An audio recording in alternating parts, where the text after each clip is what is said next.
Good afternoon, everyone. I'm very glad you're here, and it's really good to welcome two of our festival's favourite speakers.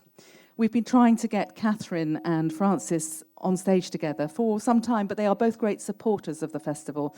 And when I was making notes to introduce them, I was thinking we've got a bit of a sort of top trumps thing going on here. So I will read out the little notes, which were supplied by them for our website, and you can judge at the end who you think wins. We're not at this stage including their hatwear, but you might want to do that. Anyway, Catherine Fox is Academic Director of the Manchester Writing School at Manchester Metropolitan University, and her debut novel, Angels and Men, was a Sunday Times Pick of the Year, and the first in the Winchester Chronicles. Is that right? No, Acts and Omissions, sorry.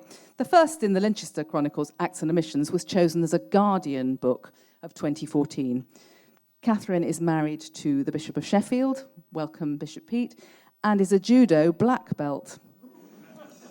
Francis Spufford is not a judo black belt. Is, however, Professor of Creative Writing at Goldsmiths. He's the author of Unapologetic, which was shortlisted for the Michael Ramsey Prize, and the literary bestseller Golden Hill. His most recent book is Light Perpetual. He's a Fellow of the Royal Society of Literature and is married to a canon of Ely Cathedral. So I'm not going to ask you to vote, but you are both extremely welcome. Thank you very much for being here, and we're delighted to have you. Both authors will be signing copies of their books in the bookshop afterwards. There's also going to be the chance for you to ask your questions, but for now, let me hand over to the two of you. Thank you. Thank you very much. Thank you. Now this is the point where we try and remember the title of our, oh, there it is, Real Faith in Imaginary Places. Well, we had a little chat on the phone ahead of this, and just to kind of chart where this conversation might go, and also to identify the things we're not going to say to you from this stage today, because it's far too controversial, incendiary. But now one of the things, just whetting your appetite. I know. One of the things we did identify was this sense that all fiction is, all novels are set in imaginary places, whatever kind you're writing. Quite. There's a very strong sense in which even the most factually existing place which you could find on an ordnance survey map has to be imagined before it could be put into fiction. Yes, and I think you've got perhaps a greater appetite for doing hardcore research into places that become part of your fiction. I suspect you enjoy doing that. I do. I have quite place-driven imagination, I think. And building a picture of somewhere seems to me to be an essential part of working out what story you can tell about it. But then I've also, chicken and egg, I've had to do this because many of the places I've written about are not actually accessible to kind of ordinary vision. So, for example, I wrote a book set in 18th century New York, and none of 18th century New York is left, apart from one church from the 1750s and a wall now painted an alarming oxblood red colour in Chinatown from the 1790s, and everything else is gone. So I did do research, and I walked round and round New York with a photocopy of the 18th century street plan. But I was essentially building it for myself as I went. Yeah, it's an extraordinary feat of imagination, because I know it's actually impossible that you were there, but you made me feel that I was there as I was reading that book. I had this. I felt much better once I realised that nobody else was ever going to have was going to be able to say, I lived in 18th century New York, and you've got it completely wrong. Yes, and probably you'd done more research than I was going to say most sane people, but yes. So maybe I'll accept that. Unlikely that anyone has done more historical research into. Yes, except that, and I'm sure we're going to be coming back to this in all sorts of ways, but as you know perfectly well yourself, it's not that you need to know everything about an imagined place, it's that you need to know the few right things about it. It's the details that make it work. And I've had slightly awkward conversations with people who really know about the history Oh, of right, 18th century Yes. New York. They haven't lived there, but heavens, they know more about its economy and things than I do, and have had to go, look, I'm sorry, but I lined up, I was thinking like a film director, I lined up the vistas I needed, and looking down those kind of lines of sight, all the buildings were in place and the kind of the glass matte painting at the back, but behind me, empty soundstage with a man in overalls wheeling a pillar on casters by whistling. Yes, okay. Yes, that's true.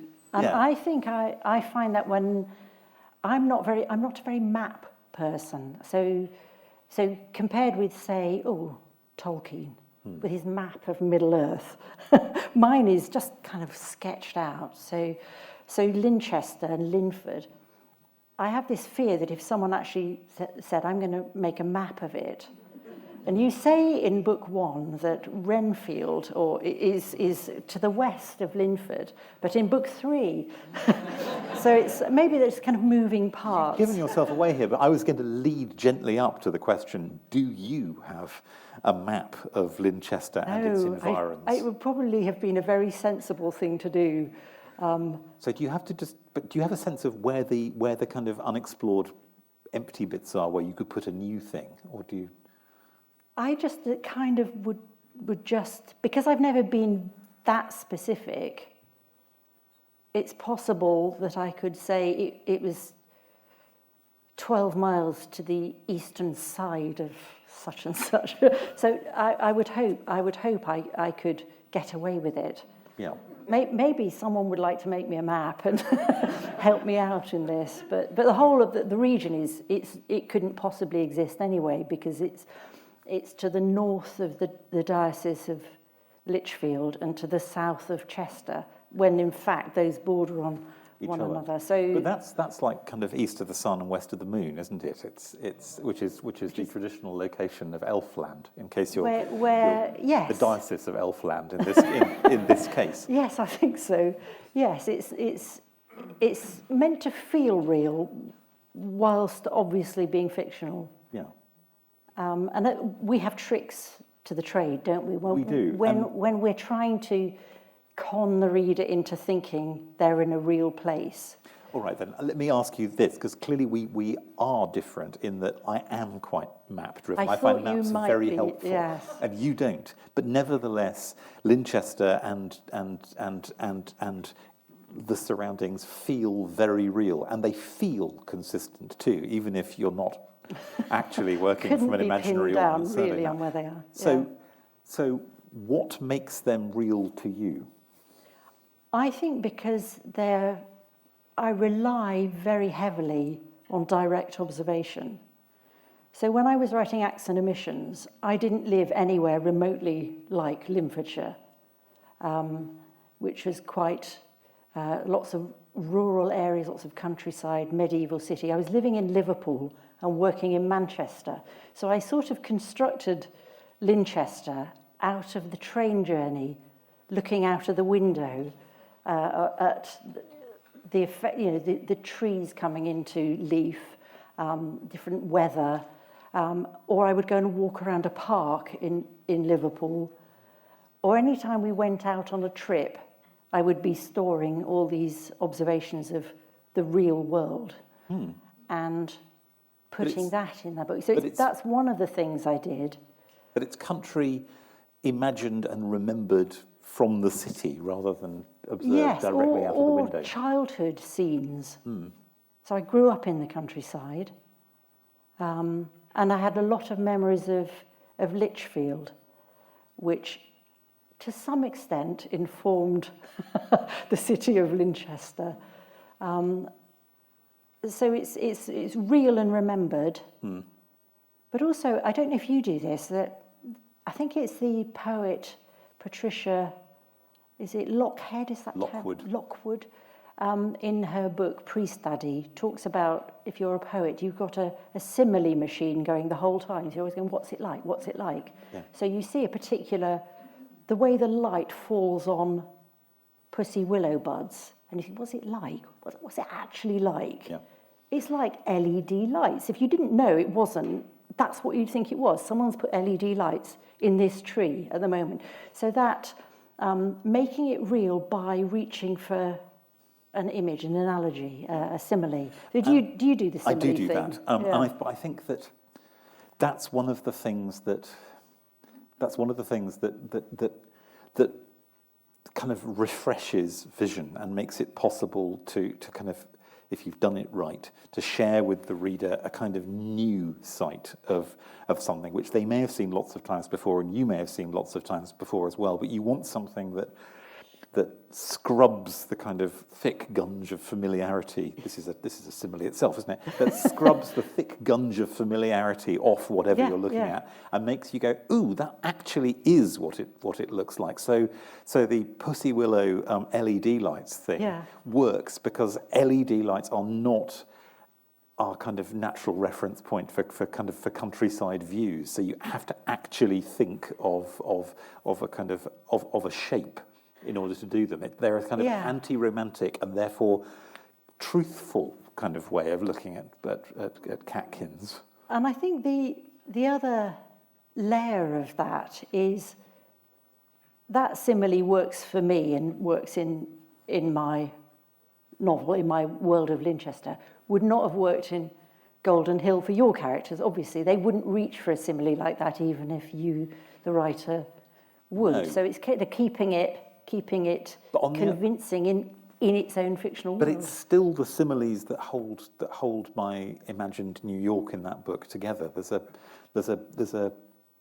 in fact, there's a kind of epic simile which I could only do because I was pretending to be an 18th century writer, which is based on extremely direct observation of what happens in a fire when a log that's been burning for a while has burnt down to just a kind of red glow, and you hit it with the poker, and sparks fly all over it really, really fast. And I thought that is my appropriately 18th century image for what happens when a network of gossip gets hold of something really juicy. Sparks fly all over the place. Yes.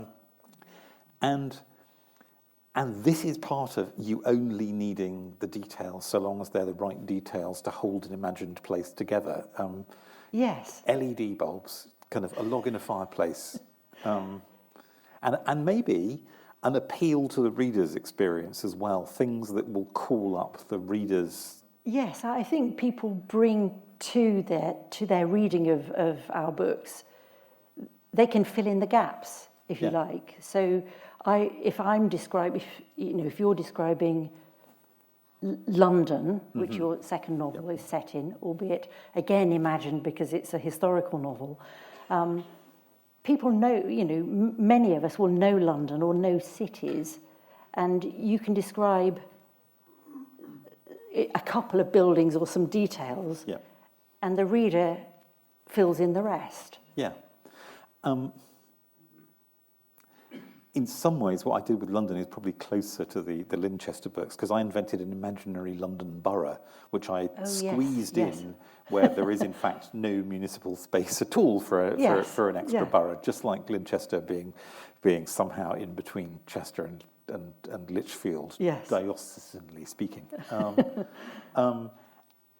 And I wonder if this is true for you as well. One of the freedoms that comes with that is that I could do a kind of remix of what I think of as the essence of South London, because I wasn't being faithful to a literal, actual bit of South London. It could have all of the things which I think of as most characteristically South London, the kind of the leafiness, the hills, the terrible profusion of fried chicken shops, all with names which aren't quite Kentucky Fried Chicken. So all of those shops called things like Tennessee Fried Chicken and Delaware Fried Chicken. And I could put things next to each other, which in actual South London are far apart. So Winchester, the opportunity for a kind of remix of England to bring in the best bits that you want to talk about? The best and some of the worst as well. I tried not to make it too kind of sugary, really. So although you've got the beautiful scenes of the cathedral, you've also got scrapyards and places where the litter has blown up against the fences. Yes. So, but these are, and sometimes that really is based on actual things that I've done. So I did a walk along the River Don, and the River Don is nowhere near Linchester. No, But that experience of walking on a sunny day became part of a Linchester story of Neil Ferguson doing a litter pick along the River Linden. So they sort of layered on one another, my own experience and then this imaginary world that sort of shimmers on the top of it. How has Linchester started off pretty much a cathedral-focused story, and then it grew? It grew, and I think it's partly this old thing, write what you know, but it's amazing what you can teach yourself and what you can know that you've never experienced, like what's it like to be in 18th century New York. But I think I knew cathedral and choral life pretty well when I was writing Acts and Omissions in a medieval cathedral city, although by then we were living in Liverpool, and Liverpool is many things, but it's not a medieval cathedral city. And I just felt I was losing my touch. I didn't quite have my finger on that very specialised, arcade, niche environment anymore. And also I think I just wanted to move out into more ordinary parish life. So the focus kind of slipped away from the close into Linford, which is a much more down-to-earth, ordinary sort of a place. But I could still go back to the close to visit.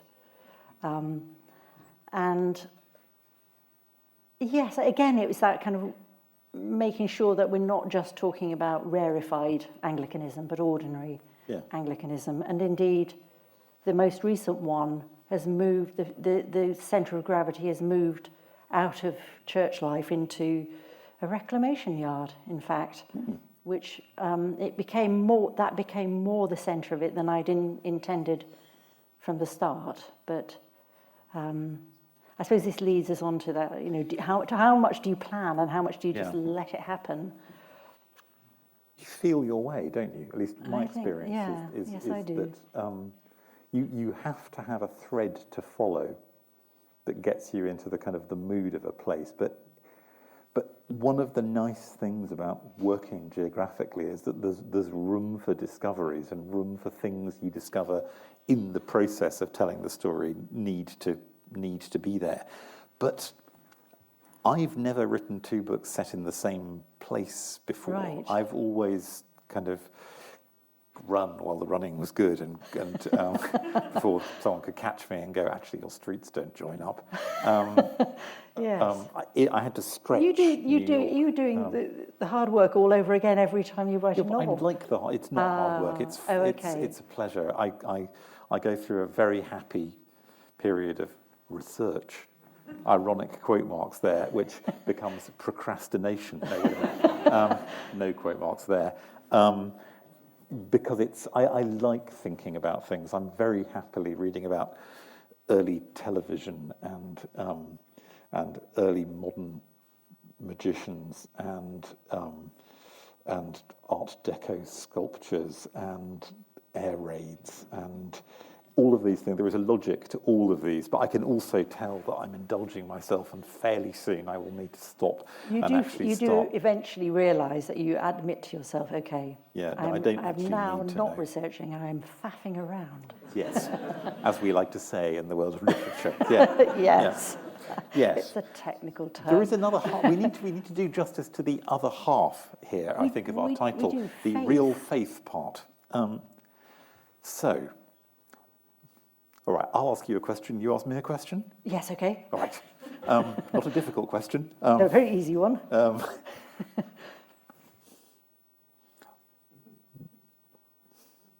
Is it? No, it is an easy one. But what are the advantages of an imaginary place like Linchester for talking about Christianity seriously?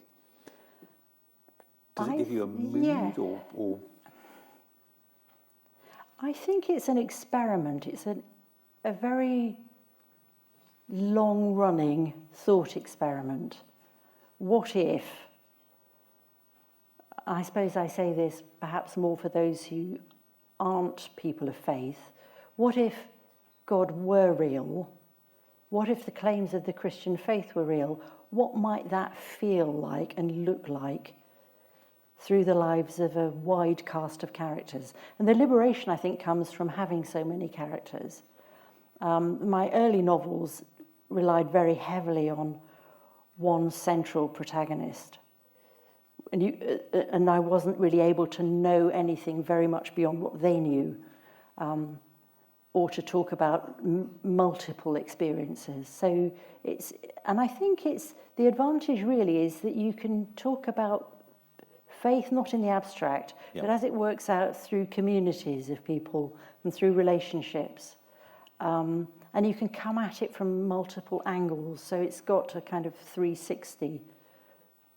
That's probably overclaiming, because I'm sure there are voices and experiences that really don't get a look in. But I think I don't feel like I'm trying to commend the Christian faith by converting everyone at the end, or trying to kind of browbeat the reader into believing my claims, but just inviting them into that thought experiment. And you're also doing something which is relatively rare in fiction, which is taking seriously and unironically a bunch of people who, in their imperfect and fallible way, are trying to be good. Yes, there is a challenge in writing good characters, I think. Yeah. That they can be rather flat on the page. And it's a challenge that I'm interested in, because we all know good people, not perfect people, but good-hearted people who aren't laughable or pious and fools or irritating, though they might be all those things occasionally. Everyone is all these things occasionally. Yeah, and I think, so using that fictional world to capture some of that. So my question to you is... I was going to hopefully sneak in a few more. Go on then. I was going to observe that I sometimes feel as if the famous Tolstoy line about happy families being all alike and unhappy families being unhappy, each in their own way, is exactly backwards, and that actually happiness is extremely various, and so is goodness, whereas unhappiness is kind of monotonous, and so is evil in some ways. I think there can be a glamour to evil, can't there? Which is what my question to you was going to be. Do you consciously try and write people of faith, the experience of faith, into your fiction? No, I don't. And yet, but my writing is still strangely and compulsively theological. What I seem to do is write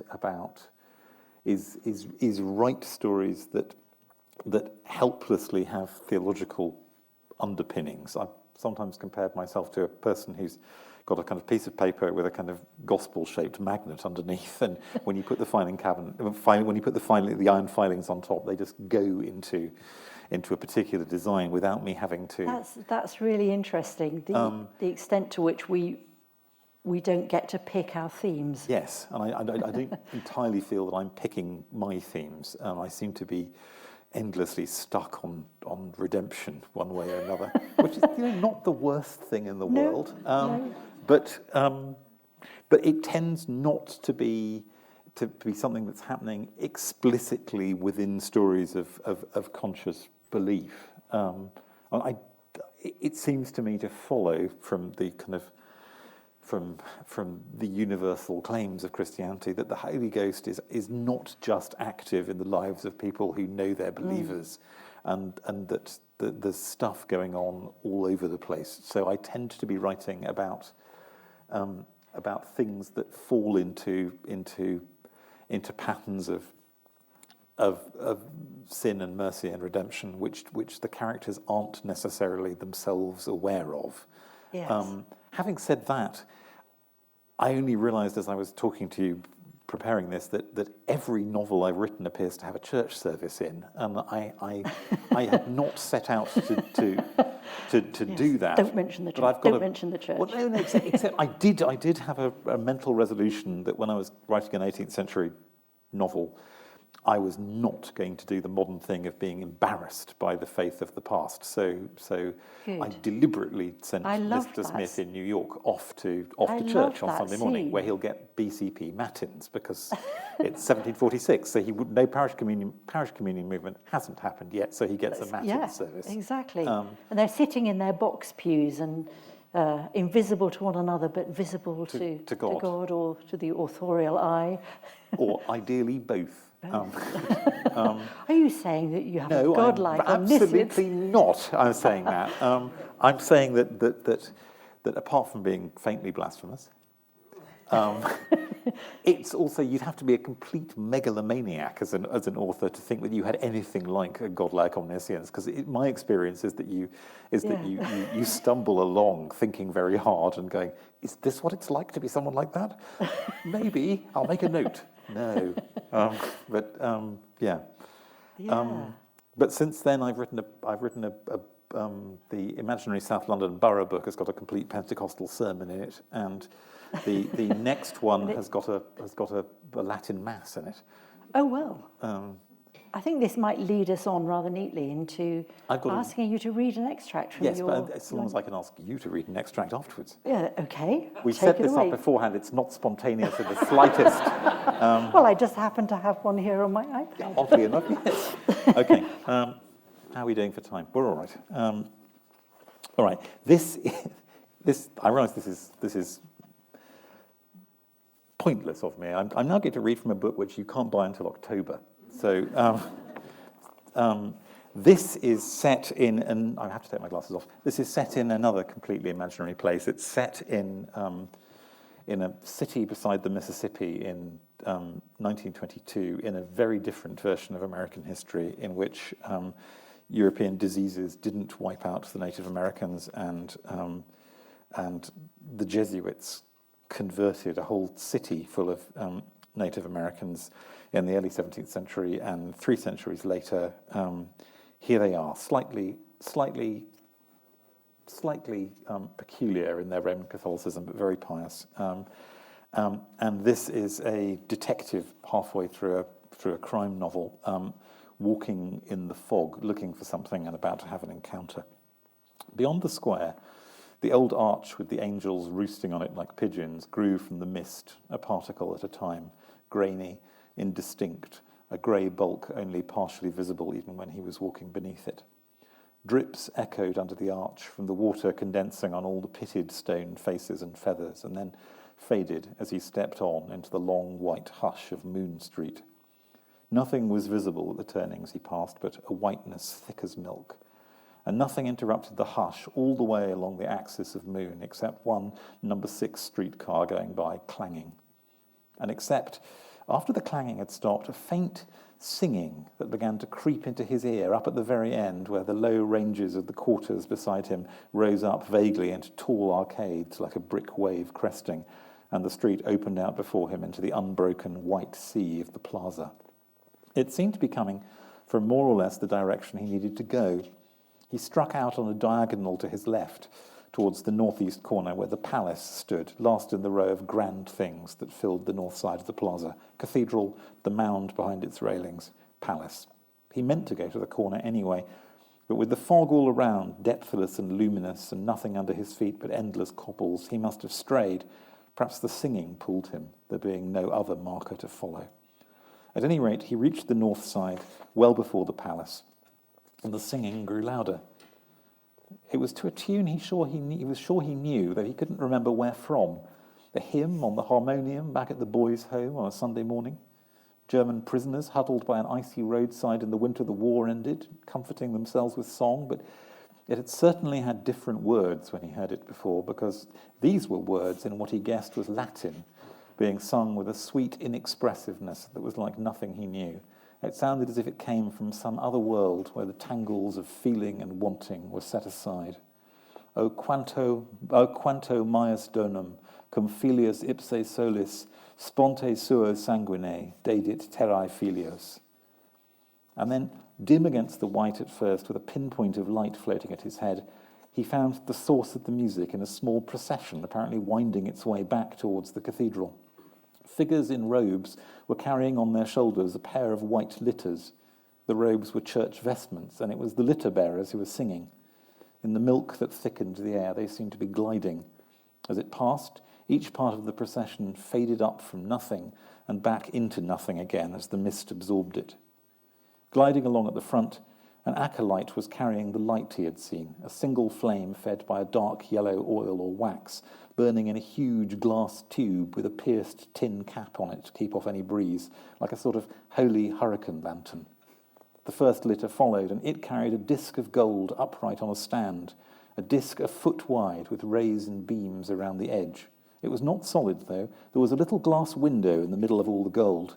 Through it, something small and round and white was showing, something thin and perishable looking, enthroned in all that hard metal. The second litter had a statue of Maria Tamaha upright in it, all black, draped with white shells and flowers, and behind that, an immensely tall person brought up the rear, holding a black stave with a golden tip. All the other faces had been bare and nodded or smiled to Detective Barrow so far as they could without stopping singing, but this one was masked. This one was wearing a wooden face, yellow as beeswax, patterned all over with black crosses shaped like a welder's helmet. In the slot for the eyes, dark pupils slid left to regard Barrow, faced forward again, impassive. The procession went by, and the fog consumed it. Barrow stood still while the song too dwindled. The city had shown him its secret self again. Ooh.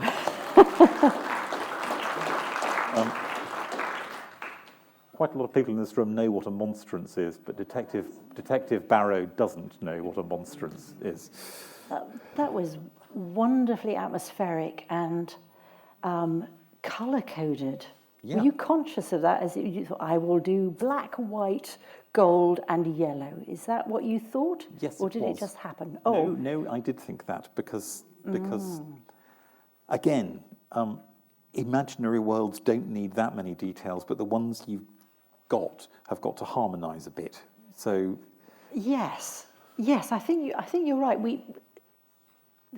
You can't have, as another writer I know says, you can't have a democracy of description where you bestow the authorial vision on everything equally, and it require the reader to see the huge clutter of everything. Yep. You have a monarchy, or maybe... Except that sometimes you have a monarchy which disguises the fact that it's a monarchy by throwing in one or two genuinely random details to authenticate all of the others. So you go, I want you to look at this, this, and this, but that's a dustbin. And I also want you to look at this. Yes, because it's a real world. Yes, exactly. Yes, exactly. So you know it's the real world because there was a dustbin 3/4 of the way through my panning shot. Yes. And also, if you've got a fictional room, depending on your genre, you'll highlight different things. So if we set a scene in this auditorium, depending on whether we were trying to write literary fiction or crime or romance, we would be focusing on different things and showing different things to the reader. We're telling you all our tricks. Yeah. Yes, I love that, and I'm really looking forward to reading it. So this is a completely imaginary, fictional, non-existent place that which feels nevertheless real. needs to feel solid and has a kind of... Have you actually been to the States to... I have. I went on a very, very cold day. I walked over the place that the fog-filled plaza would have been. Was it foggy, or have you stolen the fog from somewhere else?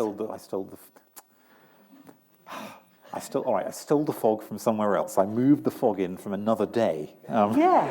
This is what we do. This is how we construct these places that feel so real. Yes. And it's a joy, isn't it? to do this. Yes, it is. And it's not like, this will fool them. No, absolutely not. It's Because it feels you have real to believe us. it yourself. That's the thing, isn't it? Otherwise, the falsity of what you're imagining would immediately communicate it. You have to be your own convinced reader. Otherwise, it doesn't work. So Yes, I bet you, not that we can verify this, but I would be willing to bet you any sum of money that on some level, Catherine actually believes in Winchester. And I do catch myself wondering, what would Freddie do now?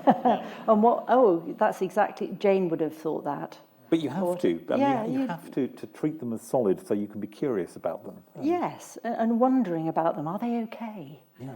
I really worried about your characters, but Mr. Smith, oh my goodness, I was so worried about him.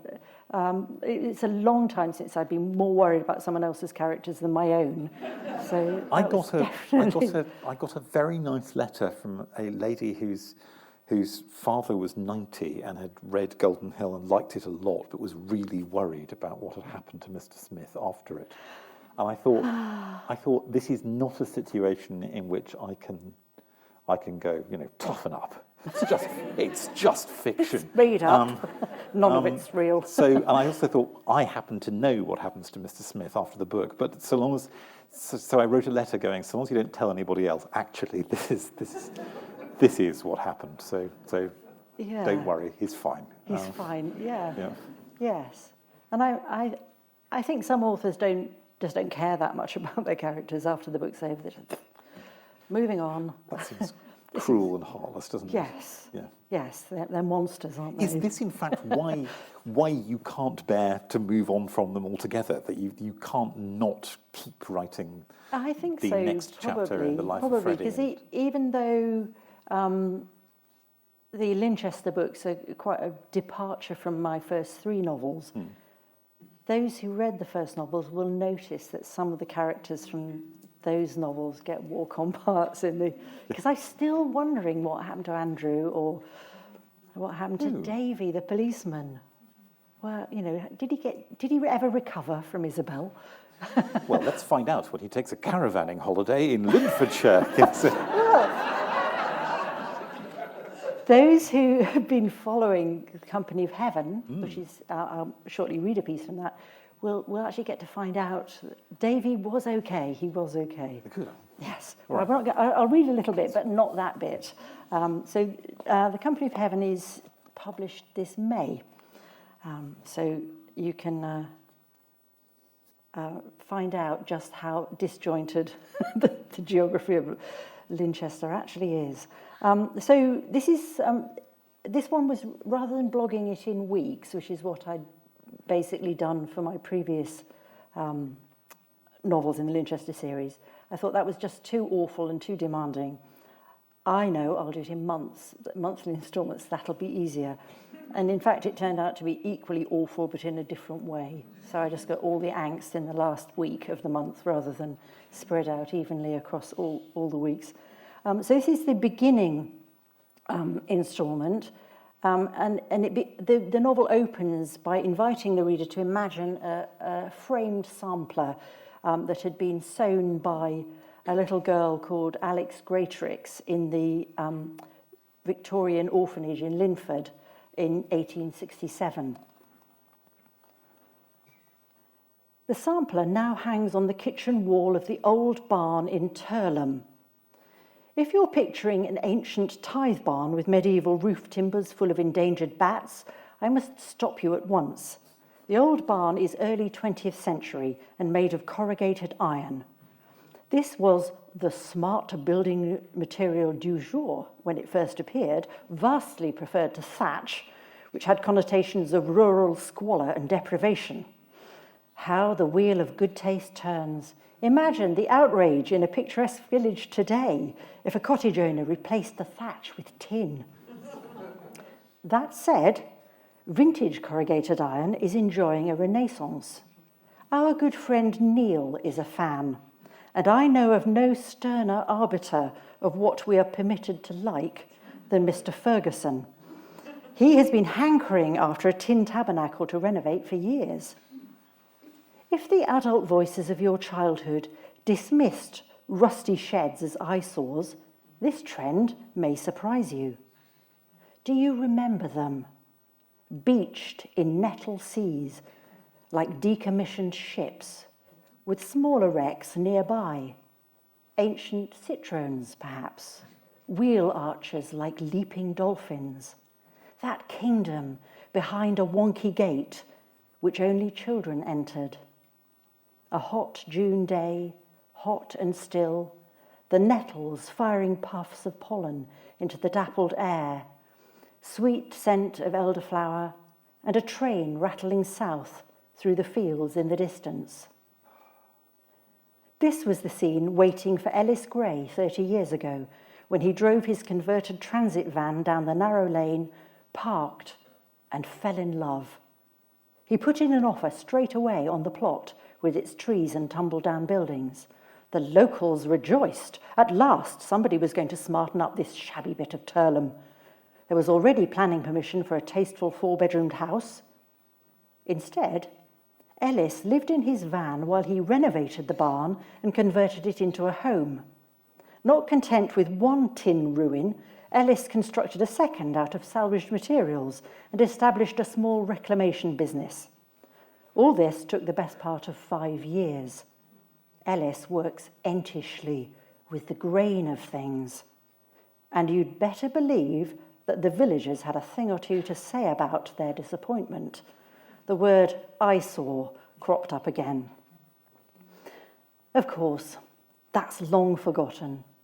Images of the old barn are all over Pinterest, and before COVID, people drove miles to visit Gray's reclamation yard and craft centre in a third tin building. This was where Neil bought that load of perfect teak block parquet flooring salvaged from an old church hall. It's still stacked in the vicarage garage, waiting for the general resurrection.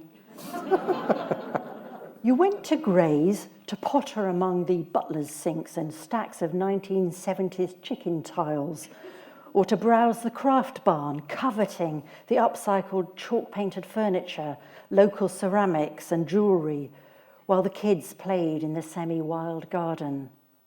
Ah, the garden, worth a trip for its own sake, a free theme park with winding mown paths and willow tunnels, sand pits, tyre swings, tree houses, and tiny fairy doors set in the roots of the giant copper beeches and horse chestnuts.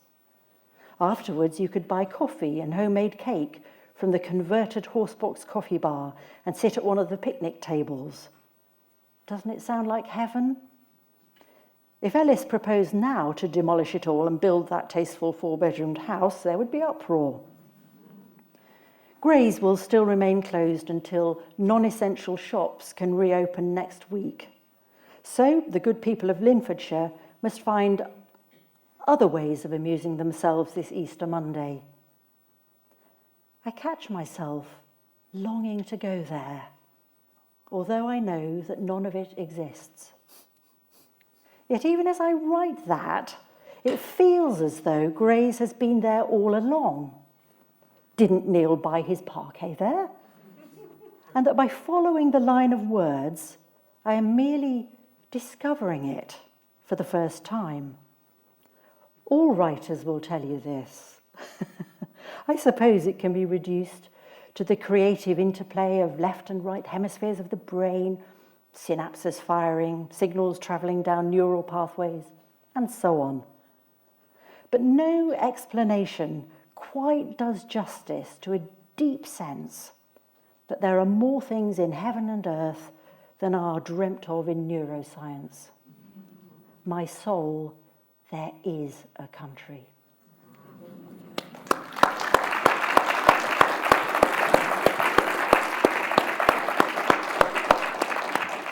I was boldly saying all writers No, that's would claim lovely that. and beautifully risky as well, because you address the reader and then you carefully abolish it and then you go, but it's still there, isn't it? And we agree how with it feels. you. Yeah. Should we perhaps give you a chance to get a word in edgeways here? I think we have a roving mic if anyone wants to indicate a question. I'm sorry, but have you been tempted to write a sequel to Golden Hill And so we know what happens to Mr. Smith. No, but if you wait until you're 90 and send me a letter about it, no, because I'd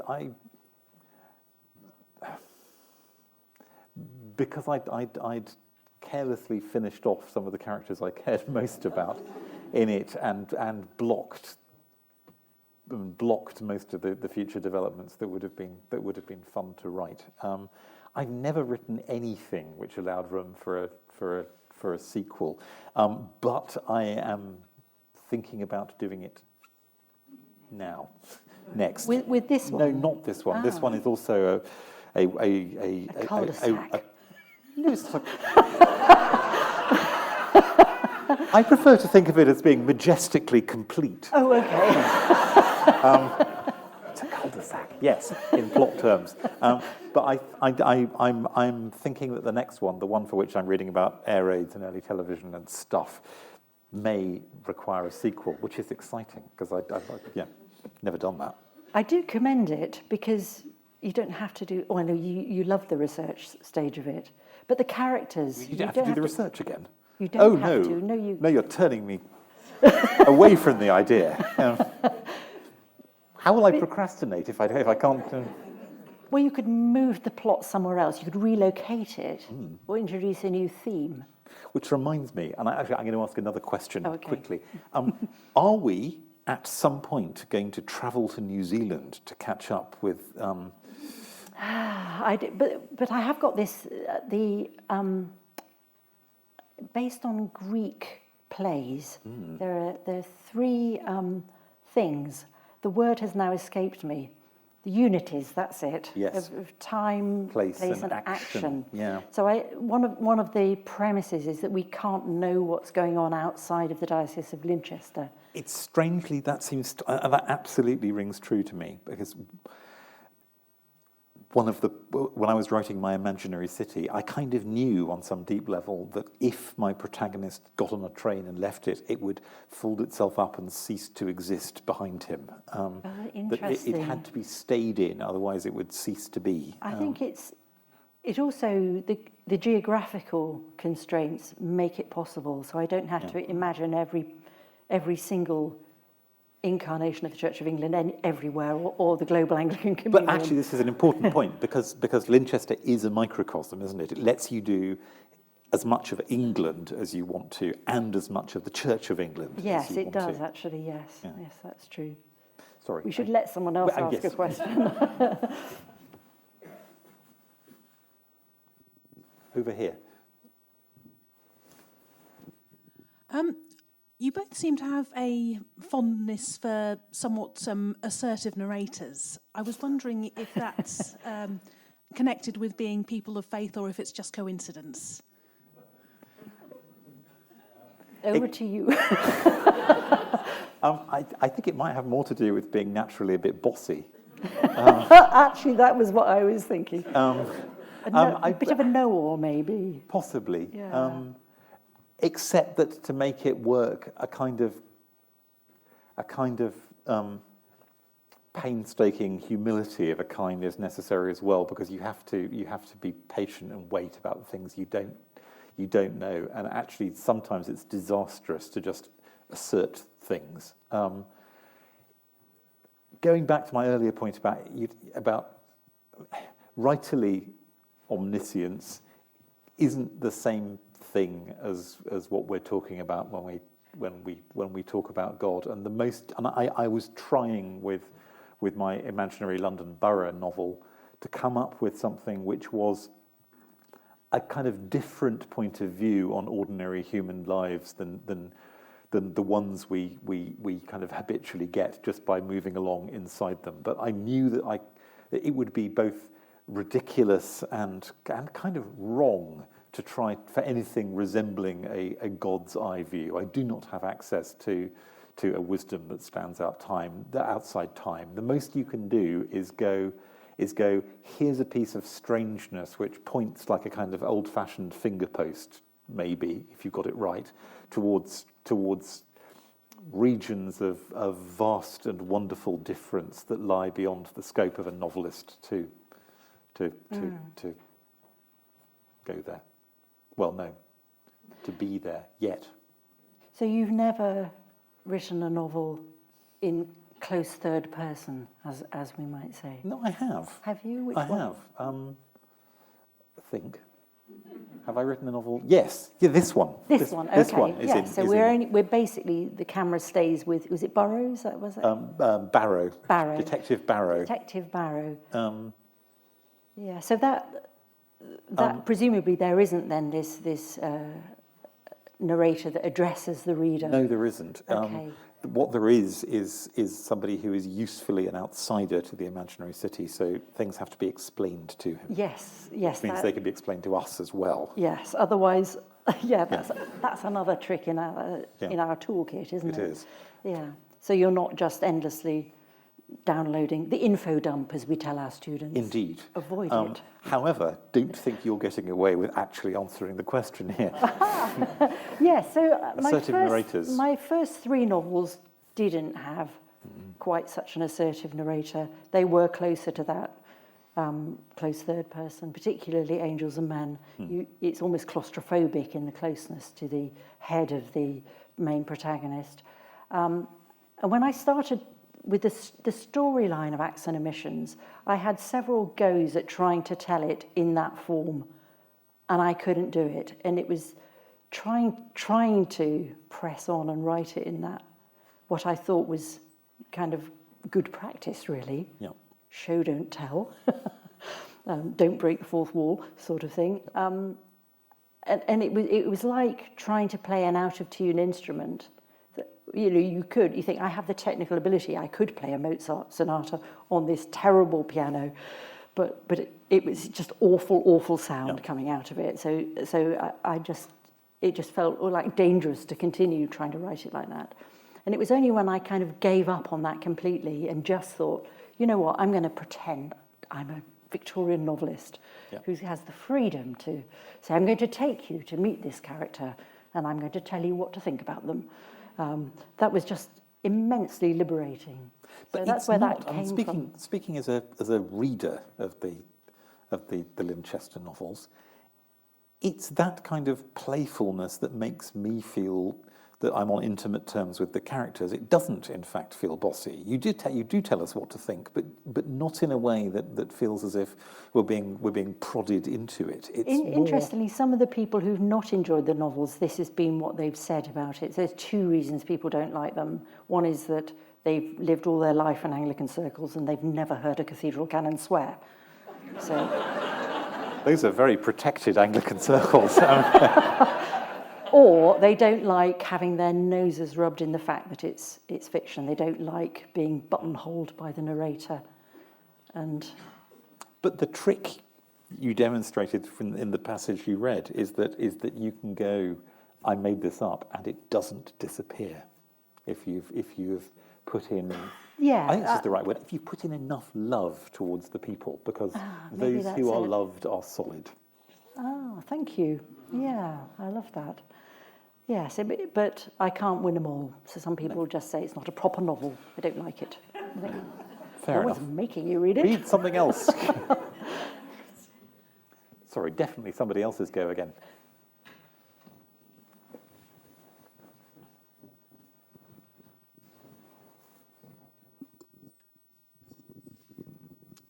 Thank you. You both talked this afternoon about writing, about what it means to inhabit a world where religion kind of makes sense, in some way at least, on an everyday basis. But for a lot of people, that's not a reality. In our part of Western Europe, it's not a reality. And I'm thinking of the work of your colleague at Goldsmiths, Francis Adam Dinham, on so-called religious literacy. And I guess the opposite of that maybe is religious illiteracy. Seems to me there's a lot of popular culture and journalism and politics and public life that just doesn't get it. Yep. I wonder whether either of you are aware of trying to speak into that world, as well as the world where it kind of makes sense. I think probably yes, because although I move in Anglican circles, I also move in university circles where to be a person of faith is to be in a minority, probably. So a lot of the debates which I'm now exploring through the medium of this big thought experiment of Winchester are those debates which trouble wider society. And I think the other thing that I'm doing is not having only characters who are characters of faith. So the character of Jane, who's one of the kind of most prominent. So there's sort of tiers of or circles of concentric circles of how important the characters are in terms of how much space they get on the page. So Jane is an atheist, would describe us, and she occasionally lapses into agnosticism, but not really a person of faith. So I think that would be one way that I'm not 100% privileging the viewpoint of faith in the narrative.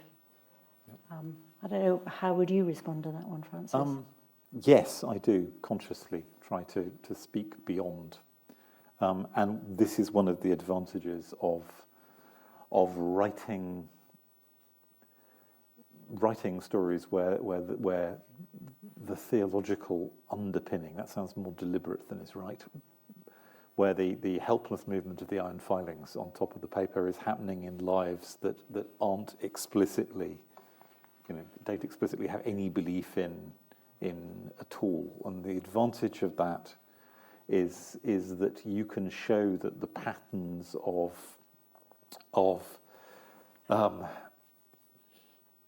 change in human lives happen explicably from inside. They're what happens to people, and it's a point of artistic honour for me that it should be possible to read my books without bringing any faith to them, and that they will still make sense. So that, for example, in Light Perpetual, my South London one, Val, who has been an accessory to a murder and who is expiating it by many years of working at the Samaritans, we see kind of working her own way towards through penance to redemption. But the one point at which Father Tim, in whose crypt the branch of the Samaritans is operating, says, "Would you actually like to come to church?" She goes, "Me? No." And we leave it at that, because religious impulses continue to exist, even if the people possessing them don't know that that's what they are. And there is a lot there for a writer to talk about. But you'd be doing violence to it if you shoved it too directly back into Christian categories, even if you are yourself convinced that Christian categories are absolutely where it belongs. But it's a question of faith, really. that if you think that the world does actually work that way, then the world works that way, whether people are aware of it or not, which gives you a lot to talk about. That is a very good note to end on. I'm sorry we've run out of time for questions. Talked. But that was a wonderful, rich discussion. Catherine, Francis, thank you so much for being with us today and giving us such a fascinating hour. Please do show your appreciation.